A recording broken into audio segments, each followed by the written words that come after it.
சிவாய நம. திருச்சிற்றம்பலம். கர்மதோஷம் நீங்க பல்வேறு திருப்பதிகள் நமக்கு பல்வேறு விதமான நாட்களிலே அங்கு சென்று தர்ப்பணாதிகள் செய்வதும் அல்லது தீர்த்த ஸ்ராத்தம் செய்வதும் க்ஷேத்திரங்களிலே அந்த புண்ணிய நதிகளே நீராடி அங்குற்ற உயர்ந்த பிராமணோத்தமர்களை அழைத்து அவர்கள் வாயிலாக ஹிரண்ய ஸ்ராத்தாதிகளாவது அல்லது அன்னமிட்டு பார்வணமாகவாவது செய்து அங்குற்ற பிராமணர்களுக்கு பல்வேறு நம் தகுதிக்கேற்ப சுவர்ண தானமோ வெள்ளி தானமோ அல்லது அன்னதானமோ அல்லது தானிய தானமோ அல்லது அவர்களுக்கு உபயோகத்திற்காக கம்பளியை தருவதோ ஆசனங்களை தருவதோ நற்புத்தகங்களை தருவதோ பலகைகளை தருவதோ பூஜைக்கு ஒத்தாசை செல்வதோ இயன்றால் சக்தி இருந்தால் கோதானம் செய்வதோ அனைத்தும் கர்மாசயங்களை அழிக்கும்.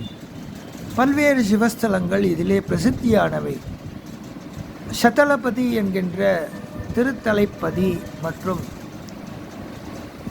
திருப்புல்லானி, இராமேஸ்வரம், காஷி, கயா முதலான மகாக்ஷேத்திரங்கள், ஹரித்வாரம் முதலான கங்கா நதியிலே உற்ற தீரங்கள், பிருந்தாவனம், சப்த மோக்ஷ நிவாரண, காஞ்சி, காஷி, அவந்திகா, மாயாபுரி, புரி, துவாரவதி முதலான மகாக்ஷேத்திரங்கள் அந்தந்த புண்ணிய காலங்களிலே உயர்ந்த தானாதிகளினால் அந்த தெய்வத்தை, அந்த கிராம தெய்வத்தையோ அந்த ஊரிலே உற்ற பரமசிவனோ பிரீத்தி அடையும்படியாக மகா புண்ணியவான்களான வேதமறிந்த நல்ல பிராமணர்கள் அழைத்து ஏகாதச ருத்ர ஜபம் செய்து அந்த பரமசிவனை பல்வேறு உயர்ந்த திரவியங்களினால் அபிஷேக அர்ச்சனை ஆராதனைகள் செய்து உயர்ந்த அன்ன வகைகளால் பரமசிவனுக்கு நிவேதனம் செய்து அனைத்தையும் அனைத்து வர்ணத்தவர்களுக்கும் தானம் செய்து என்றால் கோதானம், பசுதானம், சுவர்ணதானம், ரஜத தானம், வெள்ளியினால் எந்த ஒரு தானம் செய்தாலும்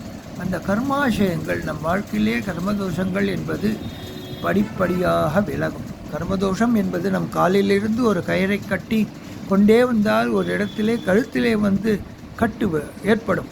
விளக்க வேண்டும் என்றால் மெல்ல அதை விளக்க வேண்டும். சிவாலய திருப்பணியும் சிவனடியார்களுக்கு மாகேஸ்வர பூஜை செய்வதும் அன்னதானம் செய்வதும் பூர்த்த தர்மங்களாகிய நீர்மோர் வழங்குவது செடி கொடிகளை நடுவது இவ்வனைத்தும் காலாவட்டத்திலே மெல்ல மெல்ல மெல்ல நற்பயன்களை தரும். நல்ல அடியார்களின் கூட்டத்தை தரும். உயர்ந்த தர்மாச்சரணத்திலே புத்தி செல்லும். தர்மத்துக்கு விரோதமில்லாமல் தனத்தை ஆர்ஜிதம் செய்து சத்பிராமணர்களுக்கு இவ்விதம் செய்ய கர்மதோஷங்கள் மெல்ல மெல்ல விலகும் என்று காஞ்சி மகாஸ்வாமிகளின் திருவாக்கு. அதன்படி நாம் நடக்க நம் வாழ்விலே அனைத்து விதமான நற்பயன்களை நாம் பெறுவோமாக. சிவாலய திருப்பணி செய்வோமாக. திருச்சிற்றம்பலம். சிவச்சதம்பரம்.